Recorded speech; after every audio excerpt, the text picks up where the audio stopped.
Welcome to Square Notes, the Sacred Music Podcast.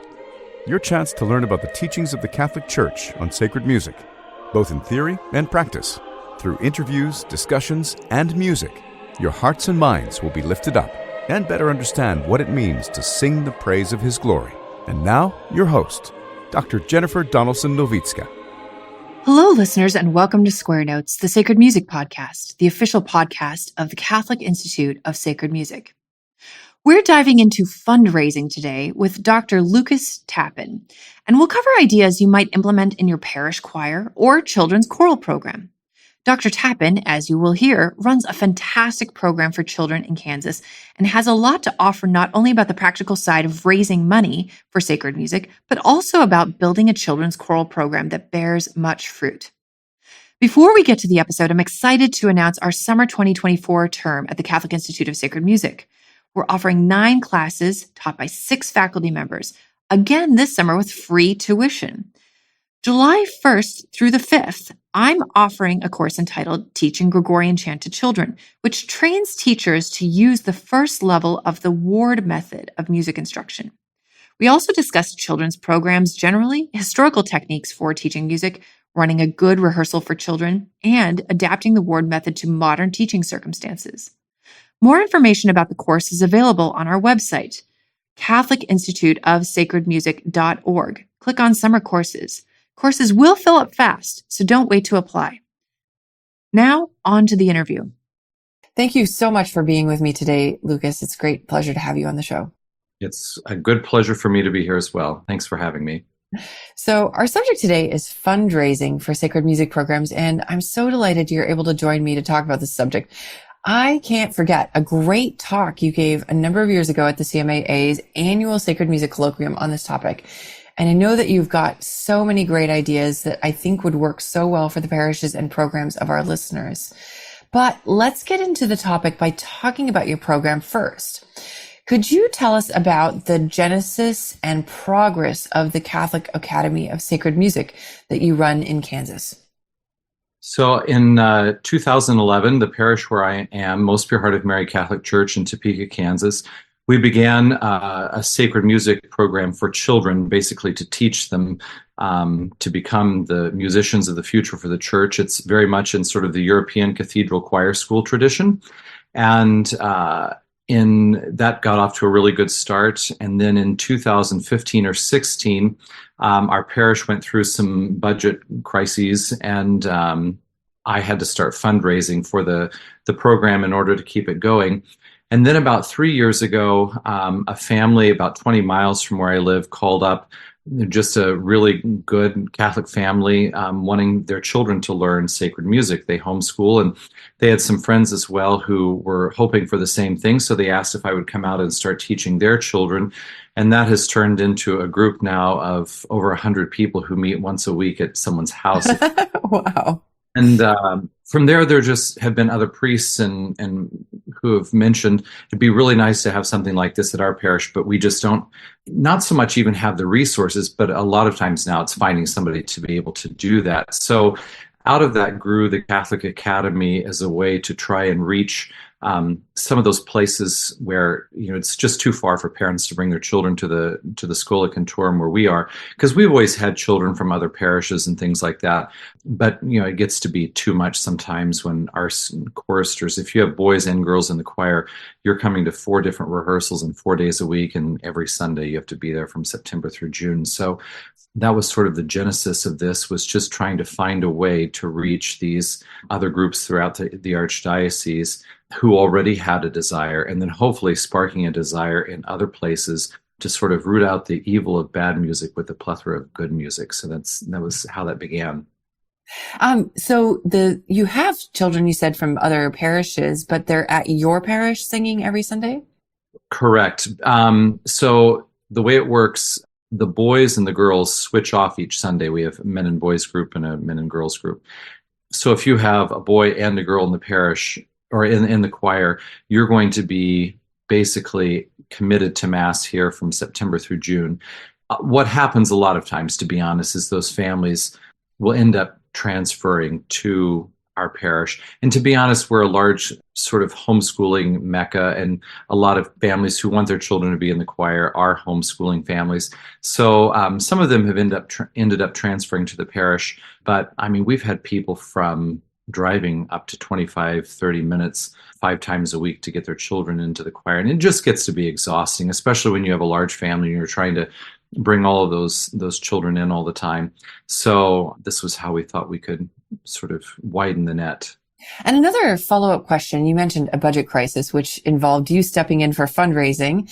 And was it your initiative to step into that gap, or were you asked to do so by the clergy, the families? How did that work? It was my sheer ignorance. Father has said, we can either have your salary, half or have your salary, or you can take on a second full-time position at the parish. And quite frankly, neither one of those was tenable. I've always had a bit of an entrepreneurial spirit. So I just threw out, what if I just fundraise the money? And so that's where that began, with the only stipulation being that if anyone was fundraising or giving money from the parish itself, it had to be above their kind of 5% to the parish. I don't know how other dioceses look at it, but it's often spoken of around here that out of your 10% tithe, 5% to the parish, 1% to the diocese, and 4% wherever you want to. And so at least with the people from Most Pure Heart, I needed to make sure that it was they were tithing on top of that. But to be honest, the ones who wanted really good sacred music, they tended to be people who were already supporting the parish quite a bit. So that wasn't an issue. Right. Great. We're going to get into more details of that, but that's a really interesting crisis and solution for it. So can you tell me, back to the academy now, what does the curriculum of your academy look like? Okay. So this is partially determined by which group I'm working with, because obviously our choristers at the parish, we have hours of rehearsal every week, whereas some of the other groups, they don't have that kind of rehearsal time. But there are basically 3 main things that we're trying to get across to students. Number one is how to use the voice in a healthy manner, so good vocal technique. Number 2, we're trying to reinforce oral skills, because since most children don't do much singing anymore at all, they really have no concept of even a major scale. Maybe they know it from hearing pop music or something like that, but how it functions, they don't orally understand that. So that's the second thing we're going for. And then the third thing are the sight reading skills, to be able to take a piece of music just like you would a book and read that music just like you would a book. In terms of the vocal technique, that's just pretty standard, getting them up into the head voice.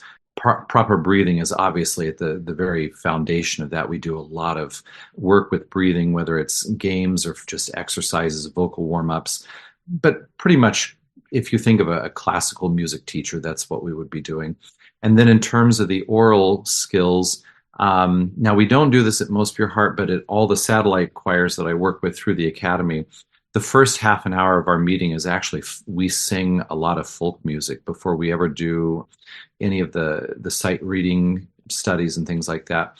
And that's mostly because I found out that especially the young children who have been singing before they get to the choir, especially if they've been singing from the age of, from a young age, they just don't have so many of the pitch issues and problems and things like that. Very few of them, they come right to us being able to match pitch and everything.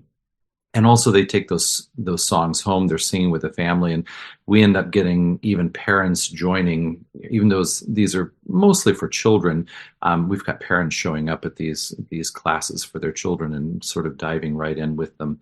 So that's a big part of it. And then as for the sight reading or for the ear training, I'll do that next. We use a lot of solfege, which is probably different from most of your English cathedral choirs. In an English cathedral choir, when the boys and now girls audition, they pretty much don't accept them unless they have a really good oral foundation. But over here, especially being a parish, we just don't have that option, and we're trying to pull people into the sacred music net. So I found that solfege is a good way to train the ear, learning how the notes function in the major scale. But the goal is not to be able to, solfege a Beethoven symphony at sight. This is just a stepping stone to where children can be able to think the music in the mind and then be able to replicate that vocally. So that's the second thing, the oral skills. And then the sight reading skills, it's pretty simple. You just start with, this is a quarter note, it gets one beat. We have usually a good semester with our new students where most of what they're doing, really working to clap rhythms, sing solfege and all of that. And then after the first 6 months to a year, a lot of it is simply putting music at their level or slightly above where they are and saying, all right, now we're going to tackle this. What's the next step? What's the next step? You can do this. No, I can't. Yes, you can. Just try it. And then all of a sudden, it's like our junior and senior boys in the boy choir. Most of them are, I believe, 5th through 8th grade, and they can sight read an introit. I would say at about 80% accuracy the first time through, one that they've not seen. And, the younger boys, I will have them write in solfege the first time, but the older ones, they don't, because they should be past that stage by that time. So that's what our curriculum looks like. And we make up our own little worksheets for kids to work on. And then a lot of it is simply, here's the music. Let's look at the key. What key are we in? What's the time signature? And one by one, they just latch on and go for it. And of course, we've also, if people are familiar with the John Berthelot method books for choral training, especially with children, we've incorporated a lot of that. And then we do some things with the Voice for Life from the Royal School of Church Music. Not a whole lot, but that's all kind of integrated in. Do you use anything for the chant, like the Parish Book of Chant or some collection like that? So right now we actually want to get the Parish Book of Chant because we've made up a list of a certain amount of Gregorian repertoire that we feel that every student needs. We're actually creating a budget for that right now. Up to this point, it's just, you print off so many copies of Mass 9, whatever it might be. But obviously it gets to the point where you've got too much paper going everywhere and it's just a mess. So we're kind of in this flux where now we've got some things we're working toward, the Parish Book of Chant. And I mean, in my ideal world, every child who graduates in high school, I would give them the Graduale Romanum as a graduation gift. Obviously, we're not financially there, but the Parish Book of Chant really has just about everything that one could want in it. And once we made up that list of all the chants that we wanted, to be honest, I don't even know if there was one of them that wasn't in that book. It really is a fantastic resource. And, we have groups that are both in the ancient rite and the new rite of the church. And so it's a book that we can so easily use for all of those groups. Yeah. And so is this a special fundraising thing that you're doing beyond your regular fundraising, or it's just somehow worked into your budget? And we can talk in a moment about how to fundraise your whole budget. It's more of the things that we work into the budget. Depending on fundraising, we sort of look at the year, and we can talk about this when we talk about fundraising, but looking at the year and what would we like to do. All right, if we want to do that, this is what it's going to cost. And so this is what we have to do in order to make that happen. So another question, I can hear the questions from my listeners coming to mind, but do you have this collection of folk songs that you're going through somewhere that people could access, your recommendations or rep list? I would be happy to, the ones that are in public domain, which most of them are, I would be happy to put together and send to you. But there's not one book. For example, at least where I am, it seems like a lot of children really respond to folk songs from more of the Germanic repertoire. And so there's a great book that Maria von Trapp, not the mother, but one of the daughters, put together. It's from Veritas Press, and you can actually get a free PDF of it online, and it's 80 folk songs that they translated into English that they sang while they were growing up. And they're ones that are very easy to harmonize to. And for some reason, we have a lot of students who that's what they want to do, is to be able to harmonize. And sometimes with the folk songs and more the English, Irish repertoire, you can harmonize to, but it's just more difficult. Those tend to be more unison type of things, but there are still ones that we use. I think it's Holy Name University has a great website for Kadai that has a lot of folk songs that they use through their Kadai program. I've got some from that. Angelus Press, which is the press for the Society of St. Pius X, they actually have a book of really good folk music that they put together that encompasses both American folk music, Irish, English, even some from beyond that. The sort of the main center of the society in the United States is only about 25 minutes from where I am, and Angelus Press is there as well. And I think part of that is through the society and the group where they have a huge folk singing tradition going on. And that is slowly kind of filtering out to other more traditionally minded Catholic groups. And so the book that they put together, I've gotten a lot of good stuff out of that. Yeah. That's interesting. The Holy Names, as you mentioned, actually is closing, and I'm not sure yet what is happening to that Kodayu program. I better go on and download everything. Yeah. And another sort of related curricular question is it that you coordinate opportunities for private voice study or keyboard or string study, or do the families just kind of find that on their own and you emphasize the importance of that in ear training? It's a little bit of everything because, first of all, the Catholic Academy is only in its second full year, I guess, or not quite to the second full year. So we're kind of just waiting to see what the needs are and how this morphs, as opposed to trying to, force it to go in certain ways. But obviously, there are parents who come and they want private lessons for their children. I give a number of private lessons. There's a young lady who helps me who she and her husband just had their first child, so she's sort of stepping back. But she has been a huge help in that. But then also in the diocese, we have a lot of really solid people in the field of sacred music, for some reason, who've just sort of popped up around this area, thanks be to God. And so if people want really good lessons, I can send them to them. And then I kind of try and save a lot of what I do more for, especially there are 5 young men right now who all are studying organ from, I think, about, 7 years old up through junior in high school. That's great. Yeah, it is great. And I try and focus more on them just because I know there are a lot of great music teachers around the area. And so I try to focus more on what other people can't find. But at the same time, we really do have to, when people come to me with or asking for a recommendation, we have had to go through music teachers and find out how they teach students first, because I have run into so many piano teachers who have taught by writing in the names of the notes, and then they music and their children just learn it by ear, which, I don't want to knock that, because for centuries, most people who are making music couldn't read music, but at the same time, for what we need, we really need people who are teaching students how to read. Right. And also just a follow-up question, because this launches into, your background as a fundraiser, that, the Catholic Academy of Sacred Music, you're saying, is in its second full year, but, you've had the Most Pure Heart of Mary Schola for a very long time. You've done big things, like take a massive amount of children to Europe and all sorts of things like that. Yeah. So to get to Europe, we took 43 children, and every single child in the choir got to go. It was really nice. But I just looked around. It was like, what can I use to try and get these kids to Rome? All right. So what we did, I just gave each child a stock letter that said, basically, I will be going to Rome with this choir. Would you help support my trip at anything from $5 to $500, whatever?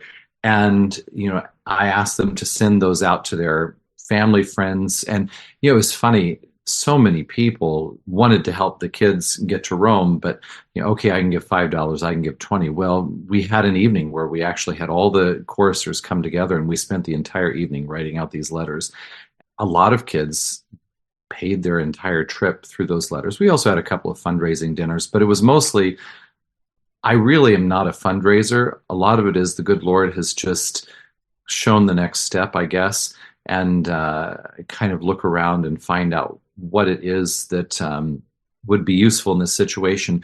But on the whole, if there was one thing I could point to for fundraising that has helped for us, because right now, at least, I am not fundraising $500,000 a year. It's nothing like that. but a lot of people have probably heard of the Fellowship of Catholic University Students Focus. I don't know if you're familiar with that group, but they're on a lot of campuses, and how they do their fundraising. Each Focus missionary has to go to family and friends and basically raise his salary by asking for that. And the idea is that you don't get people to give a one-time gift of $5,000. You ask them, could you put me in your monthly giving at $10, $25, $100 a month? And not that I went to family members asking for them to help pay my salary or to help fundraise for the group. But what I did do, I know a lot of people who love sacred music, or if they love sacred music and can't give, they know of other people. And so what I began doing is just calling them up. Well, first of all, I went to a fundraising conference that really taught fundraising from this perspective. There's even a book, it's called The God Ask. It's by some evangelicals who are, obviously very good at fundraising and everything. But I went to the conference. The hardest part of the conference, it was great. You're getting all these ideas about how to fundraise. And then they stopped everything and they said, now you're going to start making your first calls.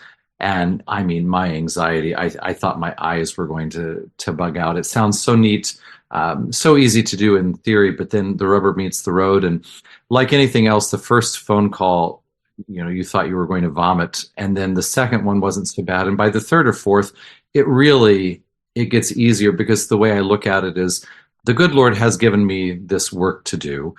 He seems to always take care of it. So I will call up these people. It's not like I'm asking them to be my friend or to fund my vacation or something like that. I call them up and I say, look, I know that you like music, or at least I think you do. And it does cost money to do what we do. But what we're doing is having a real effect on the local population. Would you be willing to give $25, $50, $100 a month as part of your monthly giving to make this work? And then you just have to shut up and not say anything.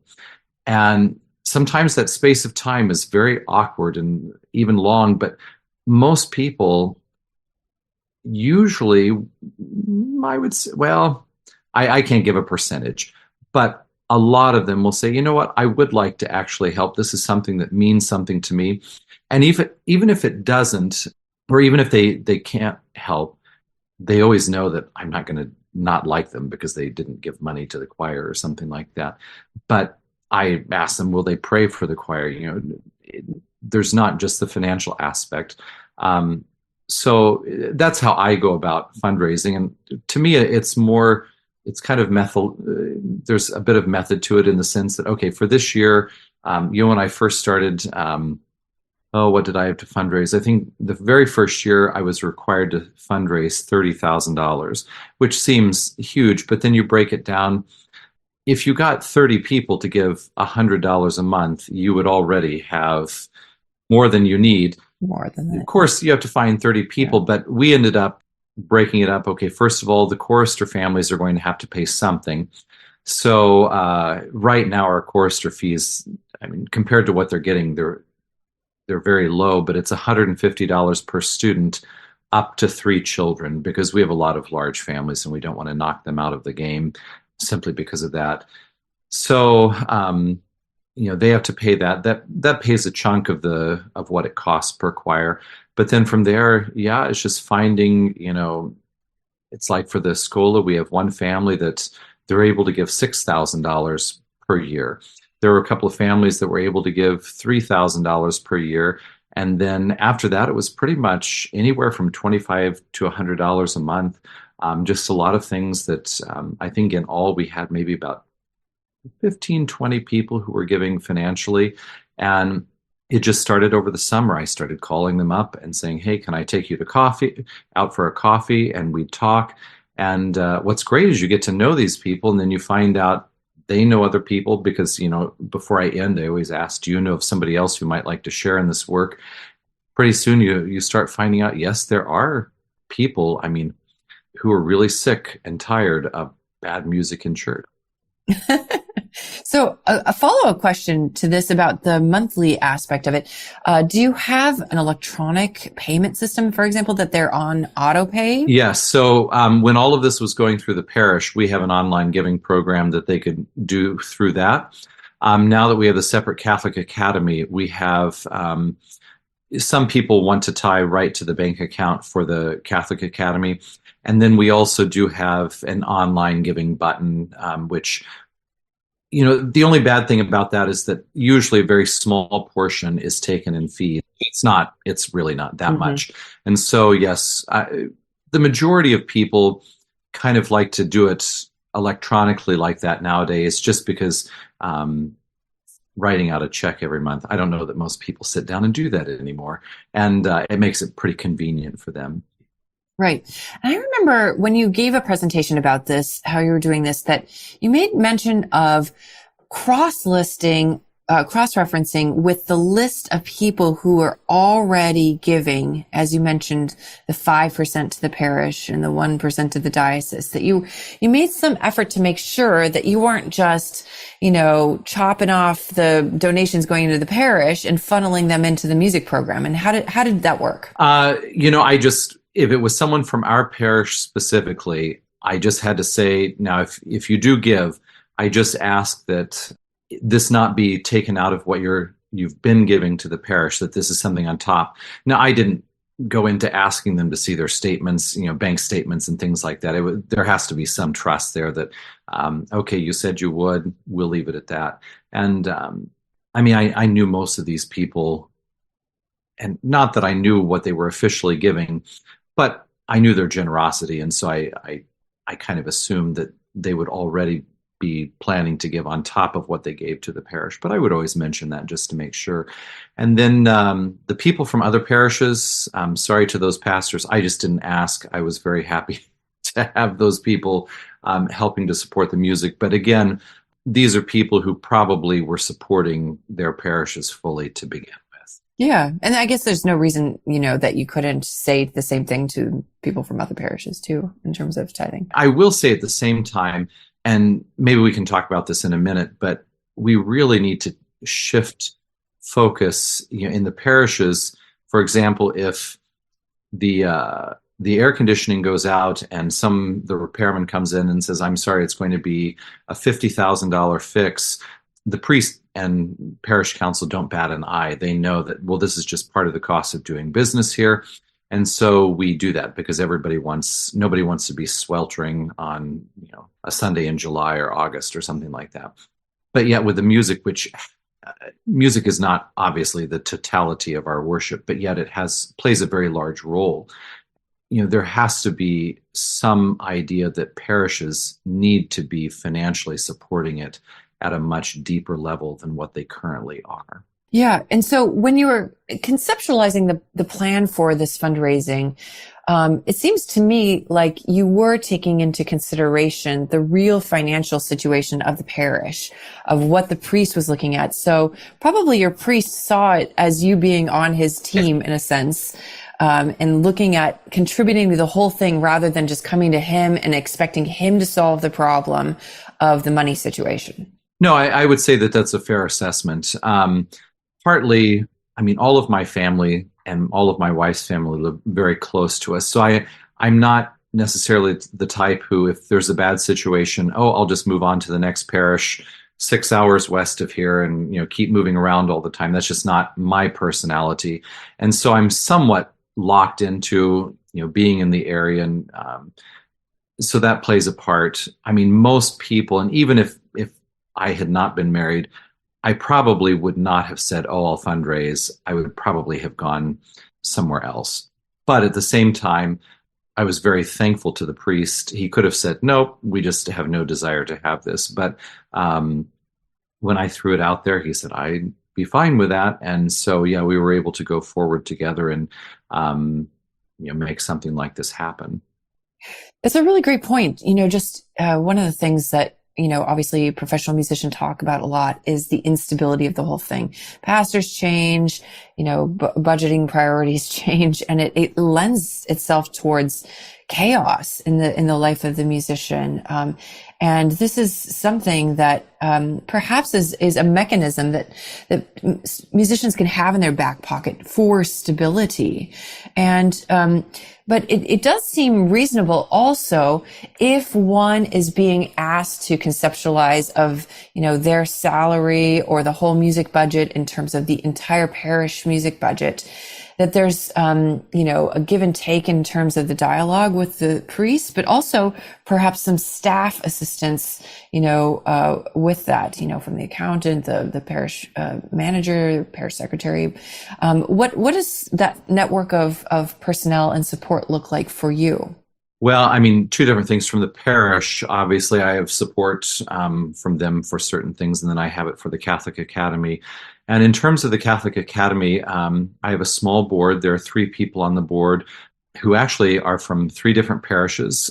Probably have, I mean, they're all very much on the same page, but at the same time, it's not like they're lock, stock, and barrel in step with each other. But those 3 people bring very different gifts. The lady who is on the board, she is, I mean, she could have taken over the world yesterday. She's just that sort of driving personality that what's the next thing? Let's just do it and get it done, and making sure that we're taking all of the steps very methodical. One of the men who is actually from our parish, he is head of the economics department there's a university just down the street. And then the last man, he's a radiologist who's had a number of children in the choir through the years. And he is just someone who can look at any problem and say, okay, this is where we need to go. All of those things that I am not good at. I am really the artist at heart. So they help me with that. And they're a huge help, especially when it comes to looking ahead at planning. And then the other thing is, I tend to come from, I grew up in a family where it was my mom stayed at home, and so it was just my dad working, and everything had to be on a very strict budget to make it happen, and frills were just not possible. Whereas they're able to look and say, you know what, in order to make this better, you do need to go here or learn this, and that's going to cost something, and we need to find a way to make that happen. So they're also very good with that. The second person who helps me, my assistant, she was actually in the first class of students ever to graduate from the Schola Cantorum. A couple of years ago, she graduated with her master's in organ performance from Notre Dame, and now she has come back and she married another man he was never technically in the choir. He was old enough that we started it afterward, but all of his siblings under him have been in it. And so they got married, and she has been helping me just immensely. Before her first baby was born, she was at all of the rehearsals and helping with that. She also has a very methodical mind, and she's able to look at my teaching and say, okay, we're trying to get them from point A to B, and it's mostly happening, but there are a few gaps. Here's how we fill in the gaps. She's very good at that, and also has a good sense at how far can we push families and parents before they say this is too much or what is not enough. She has a good handle on that. And then lastly, there's a lady who used to have children in the choir. They've long since graduated, but she has remained around as the choir mother and gives so much of her time free gratis. I mean, she's there every Sunday corralling children for me. And then there's also a young man who sings with the adult choir who loves sacred music, and he comes to sing he's one of the men who sings when the boys sing and also when the girls sing. And, he is so good with social media and communications. I mean, that's what he does for a living. And he free gratis takes care of all of that for us. Yeah, that has been a huge help. That's great. Yeah. So it sounds like you have kind of a regular ask via phone. Actually, it's all in person. I really do. I really do make a point every summer, at least once, to take everybody out to coffee or lunch or something like that and reconnect with them. And it takes a lot of time, but first of all, I do like people, so that helps. But at the same time, it really does help them to feel like what they're doing is making a real contribution. And so that's really how I do the ask, is always in person. Wow. And so you take the off time from the Schola when the kids aren't singing to do the fundraising. Wow. Okay. And so do you also do some events that are fundraiser events, or have you done some in the past? We did when we went to Rome. There was one of our children, her father is a professional chef. And so he cooked some incredible dinners for us. And, we charged $25 a plate. And of course, he donated all the food, most of it. And we did some things like that to help get children to Rome. But in terms of the bread and butter daily thing, I don't have the secretarial skills to make something like that happen. It would be a massive disaster. And again, so I guess in every situation that people find themselves in, the way I do it is not going to be exactly what they need. There will be no book that they can pick up and read. This is exactly how I need. But these are things to look at. If somebody is really, really good at event organizing or something like that, by all means do that and use that, because in one dinner we could make, I think we could fit 200 people in our hall, and at $25 a plate, whatever that was, that's a good chunk of, especially if you can get, families to help donate, food. And as long as you have people to underwrite those things, you really can make a lot of money doing that. Sponsor a chorister, or you could do it. The English composer Healy Willan, who moved to Canada, he just taxed the people to be in his choir. He even called it the choir tax. You want to sing in the choir? This is how I tax you, and then I have money to pay for the choir. But so that's how we do that. And so for us, in each one of these, so for the Catholic Academy, when I go out to a group, we do 12 two-hour sessions per semester. So there are 24 two-hour sessions between the fall and the spring. And right now it currently costs us $10,000 to make that happen. So first of all, some of these groups, it's the people, the lay people themselves who have come up and said, we want to get this started. So, okay, one of the groups, they have decided that to financially make this feasible, they need to have a chorister fee of $150 in the spring and $150 in the fall and then in the spring, per chorister. And that's mostly able to cover what they need of that $10,000. And then they have a few other people who can add in the rest. There's another place where the parish is the one who wanted this. So we have a fee for each chorister, but whatever's left over, the parish just underwrites a check for that. Then we have another group, the Latin Mass community. There's a group of families that I go to out there, and they have, probably 15, 20 families who are all bringing children into this.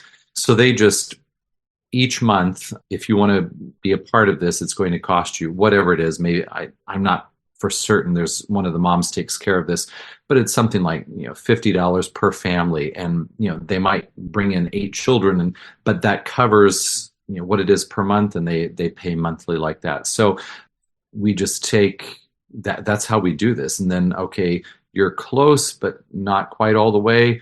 Are there some people who are in your parish or your circle of friends? I would be happy to go talk to them and lay out what we're doing, invite them to hear you sing at Mass, take them out for lunch or coffee, and ask them if they'd like to be part of this. And little by little, there really are people who want to partner with you to be able to make that happen. Yeah, it's so amazing. And I would think that this would be a model that would be very interesting to a lot of priests too. You've got the situation where most families want a great education for their kids, and often that involves music education. So right there, you have something drawing them in. You're channeling them into weekly work at the parish. The parish gets the fruits of this. And you mentioned that they're able to do great music, and it's not just the kind of the standard fare. And therefore it seems like, the priest is just, this is like a win, win, win, win, win. He's, releasing you perhaps from some of the things he would expect you to be doing just around the parish, because you're building this huge program and it's benefiting the parish anyway, right? That is true. And the work of the Academy has gotten to the point where I've now had to decrease my number of hours that I work for the parish. And eventually we'll probably move to a model where it's more of a contractual basis. This is what I will provide to the parish and this is what the parish will, pay the academy or me to provide for them. And we won't be looking at number of hours I spend in the office or anything like that, but specifically looking at, okay, is what you said you were going to do taking place? Okay, and it is, then everything is fine. And then as for all of the other parishes, because obviously right now I'm the main person doing this, but as we begin to fundraise more, I would like to bring others who are interested in this work in to help, because the way I look at it, for example, we are a very rural diocese. I mean, in Kansas City, yes, there are some big mega parishes with 5,000 families in them, but that's not the majority of our archdiocese. And especially when you get out into the country, even if, well, first of all, with parishes, if a parish doesn't have a school, they usually do not have a budget problem, unless it's just an absolute dying area. Parishes without schools don't have budget problems. And many of those country parishes don't have schools, but why would you need someone in your parish of 60 families working 40 hours a week towards sacred music? It doesn't make sense.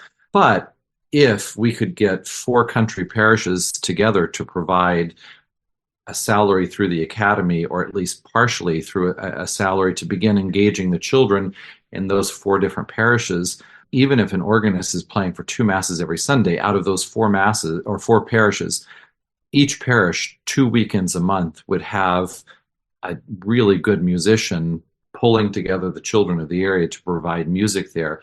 And eventually you build this musical culture bit by bit.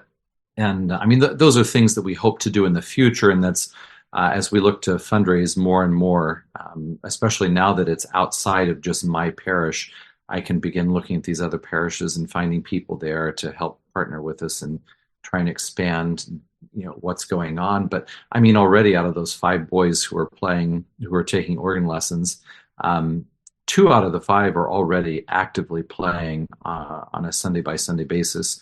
One of our former choristers, he'll, God willing, be ordained in 2 years and be back in the archdiocese. He is at Kenrick Seminary in St. Louis, and he's been very active in the chapel music program. When he was an undergraduate, I think he was even kind of in charge of it. So then we've got a lot of young people who are going off to other parishes, although many of them are staying around the area. They're really tied into the community here. And it's beautiful because we're now getting to the point where, it's All Souls. We can pull together a choir of 70 people to sing Requiem Mass, and everybody has the skills to be able to do that. So those are some things we hope to do. But again, as it goes, more opportunities come forward, and we find more people to partner with us. And as we do, then we can look to making the program bigger and having a wider reach. That's amazing. I mean, just the culture that you're building up is, it's so what a priest is doing by investing in something like that is not just for his own parish even. It's really a regional impact or beyond. Well, there are a lot of good things about doing it this way. First of all, before you mentioned the insecurity of being a church musician, I was crunching some numbers yesterday, and let's say someone goes through and at least gets a master's in music or sacred music, and then goes out and wants to get a job and be a good Catholic husband and father and raise lots of children and things. I'm going to throw out a number of, say, a parish is paying him $50,000 a year. I know musicians who are getting paid more than that. I know musicians who are getting paid less than that per year, but I'm just going to throw out that number. So let's say a pastor says, all right, we're going to pay you $50,000 a year to lead the music at our parish. Working in the American parish, we're very set on you've got to have 40 hours that you're in the office every week, and then Easter and Christmas and some other times, it's just going to be more because that's the way it is. So a lot of these people end up working 50 hours a week. But then if you think about it, if you take 50,000 and divide it by 52 weeks, you're going to be making just under $1,000 per week. Then you take that and you divide it by 50 hours you're working, you're looking at a little over $19 an hour to be leading the music at your parish. The average restaurant worker in the state of Kansas is making $15 an hour. So why in the world would you go through all of that work and then have the instability and also so many things going on? It just makes no sense. Whereas with this model, creating these sort of institutions that are outside the parish, people are able to look at what do I really need to take care of my family, my position. But then also with parishes, if Father so-and-so gets moved on and somebody else comes in and doesn't like what you're doing, we are sort of like the Chapel Royal of old, where we are on wheels and we can travel wherever we need to. It's very simple, and it takes some of that. It takes a lot of the insecurity out of it, and also with that stability, you are able to begin to build community that little by little. It's like even at Most Pure Heart, when it comes to Christmas and Easter, out of all the choristers who have graduated from our program, the oldest is probably 24, maybe. So, they're still mostly young. A lot of them are still in college.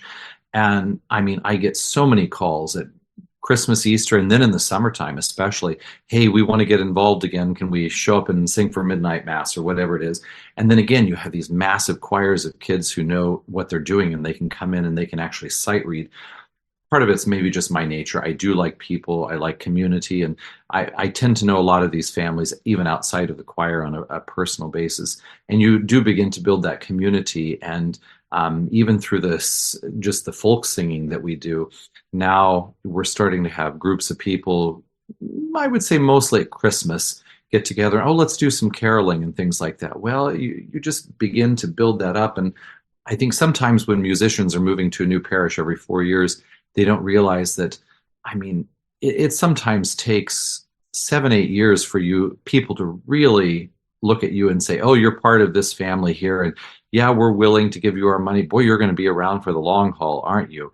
And this is something that allows stability for that to happen. So this is really inspiring. I always feel very inspired when I talk to you about this subject. And so I hope our listeners do too.